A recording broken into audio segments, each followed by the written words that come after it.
Hey guys, this is Mary Jane, and for these next series of videos, we are going to be talking about learning and using phrasal verbs.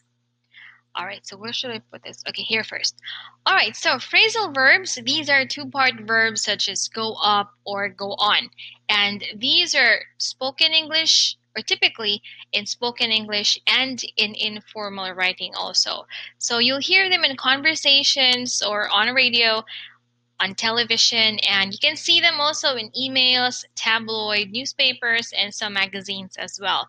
So very often in English, there's a more formal equivalent to a phrasal verb such as Latinate type verb.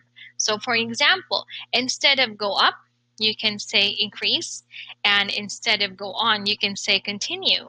But if you use a more formal word, you can sound too formal for the situation. In fact, because phrasal verbs are so common in spoken English, using them will make you sound more natural, especially when you're going to speak in English. But phrasal verbs are not easy to learn and use, so these are the reasons why it can be very difficult. First thing, the number of phrasal verbs. The Longman Phrasal Verbs Dictionary contains about 5,000. While you don't need to know each one of these, the fact is that we use a lot of them in our everyday speech.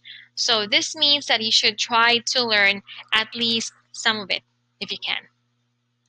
All right, next, number 2, you don't always hear the whole verb. In conversation, native speakers tend to stress information words such as nouns, verbs, and adjectives. So we tend not to stress grammatical words like pronouns or prepositions also. So when a verb is made up of a verb and a preposition or particle, so this means the second part is often hard to hear. In these examples, the words in bold are the stressed words. So we have here, she's bringing up those children on her own. I'll put you through now. All right, next, let's have number 3. The meaning isn't always logical or obvious. So you turn on or turn off a light, but while you put on clothes, you actually take them off.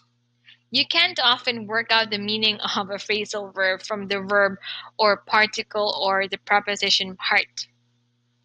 Another thing is, okay, one phrasal verb can have more than one meaning.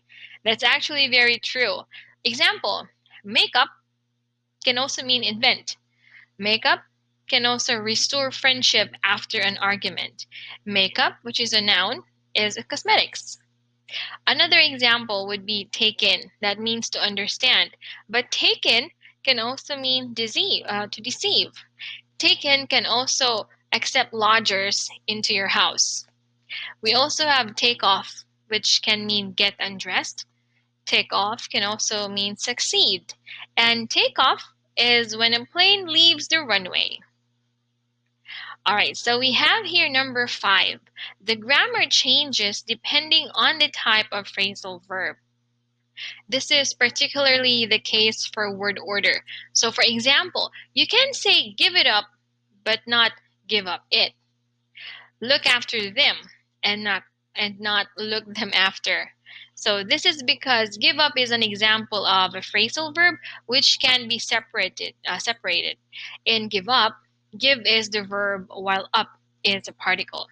So you can say give up chocolate or give chocolate up. So that would be okay. But if you use a definite pronoun, such as it as a subject, so the definite pronoun goes before the particle. So example, he gave up chocolate. He gave it up, not he gave up it also. Look after is an example of a phrasal verb that cannot be separated. So with look after, look is the verb while after is a preposition. With these types of phrasal verbs, the preposition introduces an object. So you don't just look after, you look after someone or look after something. Example, he looks after the children every day. So when you use a definite pronoun example them as the object, it goes after the preposition. Examples: he looks after the children. He looks after them. So other phrasal verbs don't have objects at all. So for example, we have go on. Please go on. Or come back. He came back late.